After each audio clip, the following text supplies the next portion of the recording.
신약성경 210페이지 사도행전 13장 20절에서 23절 말씀. 자, 우리 20절에서 23절을 읽을 때 오늘 핵심은 22절과 23절입니다. 우리 22절, 23절을 더 주의 깊게 읽을 수 있기를 소망합니다. 우리 같이 한 목소리로 읽겠습니다. 시작. 그 후에 선지자 사무엘 때까지 사사를 주셨더니 그 후에 그들이 왕을 구하거늘 하나님이 베냐민 지파 사람 기스의 아들 사울을 40년간 주셨다가 패하시고 다윗을 왕으로 세우시고 증언하여 이르시되 내가 이새의 아들 다윗을 만나니 내 마음에 맞는 사람이라 내 뜻을 다 이루리라 하시더니 하나님이 약속하신 대로 이 사람의 후손에서 이스라엘을 위하여 구주를 세우셨으니 곧 예수라. 아멘. 자, 우리가 함께 읽은 이 말씀 통해서요, 하나님 마음에 합한 자가 되게 하소서란 제목으로 은혜를 같이 나누도록 하겠습니다. 지금 우리 어린 자녀들부터 또 우리 장성한 우리 자녀들, 또 오랜만에 다시 만난 또 가족들도 계신 것 같습니다. 우리 자녀들을 위해서 또 축복의 박수 한번 우리 나누겠습니다. 자, 우리 자녀들 축복하고 또 우리 오랜만에 오신 모든 가족들 또 축복합니다. 자, 우리 자녀들을 위해서 제가 이제 박수를 보낸 이유가 있습니다. 우리 자녀들에게 이제 질문이 나갑니다. 예. 자, 우리는 지금 송구영신 예배를 드리고 있습니다. 그런데 송구영신이 무슨 뜻일까요? 이 예배가 어떤 의미가 있는지는 좀 우리가 알고 드려야 되잖아요. 그러니까 습관적으로 송구영신 이름을 붙였는데 송구영신이라는 뜻이 뭘까요? 혹시 우리 자녀들 알고 계십니까? 송구영신 뭘까요? 한 해를 보내다. 비슷합니다. 예, 송구영 씨. 네, 우리 윤성이가 요즘 성탄절에서부터 우리 에이스 역할을 해주고 있습니다. 야, 너 선물 안 받아갔다, 야. 자, 우리 다음 화면 보고 우리 윤성이 말이 맞습니다. 화면 한번 첫 번째 화면 보여주시죠. 자, 송구영신이라는 것은 환송하다, 이제 이런 뜻처럼 옛 것을 보낸다는 뜻입니다. 그리고 환영하다, 새로운 것을 환영한다는 뜻입니다. 그래서 말 그대로 옛것 보내고 새것 받아들이는, 그래서 옛날 것 빠이빠이 하고 이제 새해를 웰컴하는 이제 그런 예배라는 것입니다. 그러니까 이름 어떻게 보면 참 간단하죠. 그런데 저는 이 예전에 우리가 기억하는 그런 겨울 풍경 하면 떠오르는 것들이 있지 않습니까? 그 예전에 보면은 이제 제가 그래도 불과 한 중학생 정도까지만 해도 겨울 되면 그런 소리들이 많이 들렸어요. 어떤 소리냐면 잡쌀떡, 그 다음 뭘 팔죠? 같이? 메밀묵. 꼭 메밀묵을 이렇게 파는 이런 소리들이 들려요. 근데 요즘 이런 소리 들을 수 있나요? 없나요? 못 듣습니다. 세상이 많이 바뀌는 것 같아요. 제가 이제 송구영신 예배를 기대하고 준비하면서 어떤 마음이 들었냐면, 참 이 송구영신 예배는, 그러니까 이 한 해의 딱 그 끝과 시작에서 드리는 예배이지 않습니까? 참 이게 우리의 낭만이라는 생각이 제가 이게 들더라고요. 야, 이제는 옛날 것들이 많이 사라져 가는데 우리가 교회가 참 좋은 전통을 가지고 한 해의 마침표와 한 해의 시작점을 주님께 올려드리며, 야, 이게 참 좋은 전통이고 좋은 낭만이다. 이 낭만이 사라져가는 이때에 이 겨울에 우리만이 누릴 수 있는 낭만이다. 제가 이런 마음이 좀 들더라고요. 여러분은 좀 어떠십니까? 여러분은 어떤 마음으로 이 송구영신 예배에 오셨나요? 또한 송구영신 예배는 이런 의미가 있는 것 같습니다. 우리가 한 주의 시작을, 우리 안 믿는 사람들은 일주일을 세하려 보라 하면은 월화수목금토일 그러죠. 그러나 우리 믿는 사람들은 좀 다른 방식으로 셉니다. 어떻게 세죠? 주일, 월화수목금토. 이것이 이제 우리 믿는 사람들이 날짜를 세는 방식 아닙니까? 그것처럼 한 주의 시작을 주님께 올려드리며 주일을 보내면서 마치 우리의 인생의 시간의 일주일의 11조를 하나님께 드리는 것처럼 우리가 이 송구영신 예배를 통해서 한 해의 11조를 주님께 드릴 수 있다는 것에서 참 이 송구영신 예배가 또 의미를 갖지 않나 하는 그런 마음이 들었습니다. 우리 또 장로님 기도하신 것처럼 우리 주님은 알파와 오메가이십니다. 시작과 마지막을 주님과 함께 한다는 것, 이 송구영신 예배만큼 참 의미 있는 시간이 또 있을까 하는 그런 생각을 합니다. 우리 이 시간 같이 한번 따라해 볼까요? 하나님, 내가 시간의 11조를 올려드립니다. 할렐루야. 우리가 바로 이런 마음으로 우리 송구영신 예배를 같이 또 끝까지 참여할 수 있기를 소망합니다. 올 한 해 여러분들이 아마 올 한 해 돌아온 시간들을 많이 돌아보셨을 줄로 압니다. 우리가 살다 보면 인생에 이런 마디들이 있죠. 그런데 때로는 어떤 마디들은 우리의 마음을 경건하게 만드는 그런 마디들이 있기도 한 것 같습니다. 그 중에 하나가 바로 이 연말인 것 같아요. 왠지 연말이 되면 좀 차분해지기도 하고 그리고 저절로 반성도 되는 그런 시기가 바로 이 연말인 것 같습니다. 그리스도인이 아니어도 모두가 그런 마음을 갖는 것 같아요. 무언가 좀 반성을 해야 될 것 같고 돌아봐야 할 것 같고 그런 마음이 들죠. 올 한 해를 돌아보시면서 여러분들은 무엇을 아쉬워하셨습니까? 그리고 무엇을 반성하고 계신가요? 오늘 말씀을 통해서 우리가 아무쪼록 하나님 앞에서 우리는 무엇을 아쉬워하고 무엇을 돌아보면 좋을지 오늘 말씀을 통해 좀 살펴보기를 원합니다. 오늘 우리가 읽은 이 사도행전 13장 말씀은요, 이제 사도 바울이 처음으로 주님께 부름받아서 전도 여행을 시작하는 바로 그 장면입니다. 13장 1절부터 수리아 안디옥을 출발해서 이제 전도 여행이 시작돼요. 우리 사도 바울의 그 전도 여행이 어떤 여정으로 이어졌냐면 우리 다음 화면 한번 볼까요? 이런 지도를 볼 수 있을 것 같습니다. 지금 우리 자녀들도 이제 뭐 세계 지도를 좋아하는 자녀들이 있기 때문에 그러니까 이집트가 있고요. 또 이집트 옆쪽에 이제 이스라엘이 있는 거예요. 자, 여기서 상식 퀴즈. 이집트 아래쪽 대륙은 어떤 대륙일까요? 아프리카 대륙입니다. 그러니까 이스라엘은 아프리카와 가까워요. 아프리카, 이집트를 지나 이스라엘이 있고 이스라엘을 이렇게 육지로 넘어가면 지금의 터키가 나옵니다. 그러나 그 당시에 사도 바울은 이 터키로 가는 길에서 이 육로를 이용한 게 아니라 해상의 길을 이용해서 배를 타고 갔습니다. 그리고 지금 터키라고 되어 있는 그 아래쪽에 지금의 터키 딱 중심부에 지금의 터키에다가 젓가락을 딱 꽂으면 있는 그 중심부 비시디아 안디옥이라는 곳에 이제 도착을 했습니다. 이 사도 바울은요 굉장히 지혜로운 사람이었어요. 그래서 비시디아 안디옥에 가서 전도를 하는데 맨 땅에 헤딩을 하지 않았습니다. 얼마나 지혜로웠냐면 그 당시 유대인들의 좋은 습관을 이용했어요. 유대인들은 어떤 습관이 있었을까요? 바로 유대인들이 모이면 회당이라는 예배의 초소를 만드는 게 그들의 습관이었습니다. 그래서 유대인들은 어떤 성경을 믿죠? 구약과 신약 중에 구약을 믿죠. 유대인들은 신약을 믿지는 않습니다. 그러나 구약 성경을 믿고 있기 때문에 이 구약 안에서 복음을 발견한 사도 바울은 구약 성경을 이미 알고 있는 유대인들을 잘 가르치고 전도하면 그들도 신약의 예수 그리스도를 믿을 수 있다는 확신을 가졌습니다. 왜냐? 자신이 그러했기 때문이에요. 그래서 비시디아 안디옥이라는 지역에 어디를 찾아갔다? 우리 다음 화면 한번 볼까요? 회당을 찾아갔습니다. 어떤 분이 그 회당 터에 가서 찍은 사진을 올려놓으셨는데 저 의자는 지금 만든 거예요. 그런데 그 당시에 있는 회당 터가 뭐냐면 지금 우리의 예배당과 다르지 않습니다. 이렇게 단이 하나 있고 그리고 사람들이 앉는 의자가 있고 이 중앙부에는 모세 오경을 기록한 두루마리를 놓는 말씀의 단이 이렇게 있었어요. 그리고 양 옆에는 성도들이 앉는 그런 자리가 있었던 것이 저 회당입니다. 그런데 저 회당에서의 중요한 특징이 뭐였냐면 성인 남자라면 누구든지 설교할 수 있었어요. 그러니까 사도 바울이 얼마나 지혜롭습니까? 구약 성경을 뭐 안 읽어줘도 다 알지. 그리고 사도 바울의 자신의 출신을 얘기해도 사람들이 환영해 주지. 게다가 설교의 기회까지를 주니까 이 회당에서의 전도를 아주 지혜롭게 활용한 게 우리 사도 바울이었던 것입니다. 자, 이제 화면 내려주셔도 됩니다. 자, 그런데 그때에 이 사도 바울이 구약 성경에 익숙한 유대인들에게 어떻게 그의 전도하고자 하는 말씀을 시작을 했냐면 바로 이 사람을 택하여 말하는 것에서부터 그 복음을 전하기 시작했습니다. 우리 다음 화면 한번 좀 볼까요?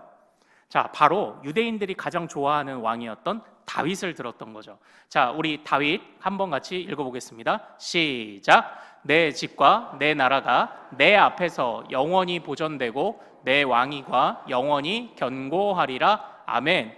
지금 유대인들은 로마의 박해를 받아서 뿔뿔이 흩어져서 터키까지 와서 살고 있는데 그런데 그들이 왜 다윗을 그렇게 꿈꿨냐면 하나님이 다윗에게 그 나라와 왕위가 영원할 것이라는 약속을 주셨기 때문이에요. 그래서 유대인들도 다윗과 같은 왕이 다시 와서 우리를 해방하고 우리나라를 예전처럼 강하게 만들고 화려하게 만들어줄 것을 기대하고 있었습니다. 그래서 사도 바울도 그 마음을 잘 알아서 다윗으로부터 그 말씀을 가르치기 시작을 했던 거예요.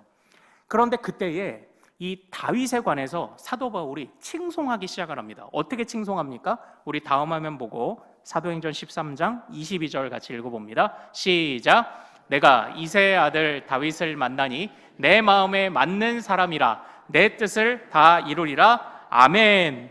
바로 이거예요. 내 마음에 맞는 사람. 내 마음에 맞는 사람. 하나님은 다윗을 어떻게 인정하셨다고요? 내 마음에 맞는 사람이다. 그래서 다윗을 높이셨다는 것을 사도 바울이 그들에게 다시 한번 언급했습니다. 그 말씀을 들으면서 이 유대인들이 어떤 마음을 가졌을까요? 야, 저 사도 바울이라는 저 사람도 야, 진짜 유대인이구나. 우리와 같이 진짜 다윗의 시대가 올 것을 꿈꾸고 있구나. 이런 좋은 호감을 가졌을 거예요. 자, 그런데 여기에서 재밌는 표현은 이제 하나가 등장해요. 우리가 읽은 이 13장 22절 말씀은 하나님 마음에 합한 자라는 표현을 구약 성경에서 인용해 왔습니다.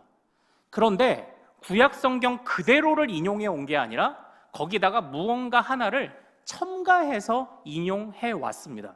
이게 이제 오늘 좀 우리가 눈여겨봐야 할 부분이에요. 사도 바울이 인용한 구약 성경의 말씀을 한번 볼까요? 다음 화면 보겠습니다. 사무엘상 13장 말씀 같이 읽습니다. 시작.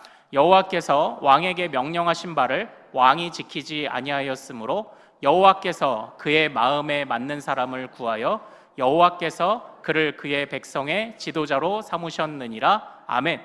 사울을 버리실 때 하나님 마음에 맞는 다윗을 택했다라고 이 사무엘 선지자가 설명하는 부분인데 저기 그 표현이 딱 나오죠. 하나님 마음에 합한 사람을 구하여 택하셨다.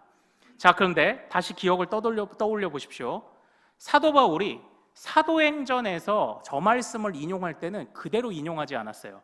어떤 변화가 있었냐면 다음 화면 한번 보죠. 바로 성경에 있는 22절을 다시 한번 읽겠습니다. 시작. 내가 이새의 아들 다윗을 만나니 내 마음에 맞는 사람이라 내 뜻을 다 이루리라. 아멘. 사실은 내 마음에 맞는 사람이라는 말도 중요한 표현이지만 사도 바울이 진짜 하고 싶었던 말은 저 빨간 글씨예요. 사랑하는 여러분, 사실 지금 저는요, 아마 이제 지금 시간이 없어가지고 저도 마음이 급한데 아마 여기서 제가 설교를 그만두어도 사랑하는 여러분, 우리 하나님 마음에 합한 자가 됩시다 라고만 설교를 마쳐도 사실 우리는 충분히 기도할 수 있을 것이라고 생각을 합니다. 충분히 돌아보고 반성할 수 있을 것이라고 생각을 합니다. 그러나 사랑하는 여러분, 하나님 마음에 합한 사람이 되는 것에 관해서 우리가 어느 누구든지 거부하는 것은 아니지만 사도 바울이 가졌던 눈과 같이 이것을 우리가 조금 더 예리하고 날카롭게 바라보기를 원합니다. 그러니까 사도 바울은 하나님의 마음에 합한 사람이 어떤 사람인지를 지금 해석을 한 거예요. 하나님 마음에 합한 사람이라는 것은 두루뭉실하게 그런 사람이 됐으면 좋겠다라고 생각하는 정도가 아니라 어떻게 하는 사람이요? 하나님의 뜻을 이루는 사람이 하나님 마음에 합한 사람이라고 지금 그가 구약의 말씀을 통해서 묵상하고 해석을 하고 있는 것입니다. 그러므로 사랑하는 여러분, 저는 여러분과 제 자신에게 이렇게 부탁하며 권면드리고 싶습니다. 우리 하나님 마음에 합한 자가 되기를 소망합니다. 두리뭉실하게 말고 하나님의 뜻을 이루어드리는 사람이 되기를 소망합니다. 우리가 그런 한 해를 달려가야 합니다. 그런 한 해를 향해서 달려가야 합니다. 그런데 우리는 올 한 해를 돌아보면 하나님 마음에 합한 자가 과연 되었는가? 여전히 우리 안에 부족함을 느끼고 충분히 반성할 수 있습니다. 그러나 저는 거기에서 사도 바울이 그 다음에 언급한 23절을 통해서 한 번의 묵상을 더 해보기를 원해요. 자, 23절에서 우리 사도 바울은 이 다윗의 이야기를 하고 그가 하나님 마음에 합한 사람이고 하나님의 뜻을 이루어드린 사람이며 그것을 온전히 이루신 또 다른 다윗의 자손이 왔다고 가르치고 있습니다. 23절에 뭐라고 말하고 있습니까? 우리 화면을 보고 같이 한번 읽겠습니다. 사도행전 13장 23절 시작. 하나님이 약속하신 대로 이 사람의 후손에서 이스라엘을 위하여 구주를 세우셨으니 곧 예수라. 아멘. 궁극적으로 사도 바울이 하고 싶었던 이야기는 단순하게 다윗을 칭찬하고 끝나는 이야기가 아니었습니다. 사실 우리 다윗의 일생을 보면요, 다윗이 어디 하나님 마음에 100% 합당한 사람이었나요? 아닙니다. 그렇지 않았어요. 다윗이 또 항상 하나님의 뜻을 이루어 드렸나요? 아닙니다. 그러지 않았습니다. 그에게는 허물이 많았습니다. 그러나 사도 바울은 궁극적으로 하고 싶은 이야기가 있어요. 다윗도 너희가 다윗을 칭송하지 않느냐? 부족한 사람임에도 불구하고 칭송하지 않느냐? 그런데 그 다윗보다 더 높으신 이가 오셨다. 그 다윗보다 더 완전하신 이가 오셨다. 너희가 기다리던 그 다윗의 자손이 오셨다. 그가 누구다? 그가 곧 예수다라고 이렇게 사도 바울이 이제 가르쳤던 겁니다. 사랑하는 여러분, 올 한 해요. 저는 우리가 하나님 마음에 합했는가? 하나님의 뜻을 이루어 드렸는가? 이런 것으로도 우리가 같이 아쉬워도 하고 반성할 수 있다고 생각을 합니다. 그러나 저는 그것들을 뛰어넘어서요, 우리에게 이 질문이 반드시 있어야 된다고 생각을 합니다. 나는 올해 바로 그 예수를 충실하게 따라왔는가? 우리는 사실 이 질문을 이 시점에 우리에게 진지하게 던져봐야 한다고 그렇게 생각을 합니다. 사랑하는 여러분, 다윗은 사실 실패하는 자였습니다. 그럼에도 불구하고 하나님의 은혜로 하나님 마음에 합한 자라는 칭호를 얻었죠. 그러나 우리 예수님은 실패하지 않으셨습니다. 여러분은 예수님의 어떤 은혜를 기억하고 계신가요? 예수님이 우리에게 베풀어 주신 은혜가 참 많은데 예수님만이 하나님의 뜻을 완전히 이루어 주셨는데 올 한 해 우리가 예수님을 놓치며 살아올 때는 있지 않았는지 한번 좀 돌아보기를 원합니다. 사실 이 말씀을 준비하면서요, 예수님이 우리에게 베푸신 은혜가 무엇이지? 사실 답하기가 어렵지는 않았어요. 우리를 위해 대신 십자가에 달려 죽으셨어요. 그리고 예수님이 부활하셨어요. 우리가 이것을 모르는 것이 아닙니다. 그러나 문제는 우리가 그것을 모르는 게 아니지만 예수님의 그 베푸신 은혜에 관해서 우리의 마음이 냉랭해졌다는 게 문제인 것 같아요. 그러나 말씀을 준비하는 가운데 제가 신학생 때 배웠던 우리 믿음의 선배인 찰스 스펄전 목사님의 말씀이 생각이 났어요. 찰스 스펄전 목사님은 예수님의 은혜를 어떻게 깊게 묵상을 하셨는지 아십니까? 우리 다음 화면을 보고 한번 같이 읽어보도록 하겠습니다. 자, 시작. 예수께서 우리에게 행하신 가장 위대한 일은 십자가에서 내려오지 않으신 것이다. 아멘. 여러분들 이 말의 뜻을 이해하실 수 있겠습니까? 우리는 그냥 쉽게 십자가를 지셨어요 라고 표현을 합니다. 그러나 그 십자가는 형벌이었습니다. 우리는 하나님이 우리를 용서해 주셨다고 할 때 그냥 아무런 근거 없이 용서해 주셨다고 자칫하면 착각하기가 쉽습니다. 그러나 하나님에게 있어서는 죄의 삭은 사망입니다. 예수님의 십자가 지심은 사망을 예수님께서 그 십자가에서 맞이하신 것입니다. 그런데 여러분들 올 한 해 겪으면서 죽을 것 같이 느끼는 순간들도 분명 있으셨을 것입니다. 도망치고 싶은 순간도 있으셨을 거예요. 교회 안에서도 다 내려놓고 싶으신 순간도 있으셨을 것입니다.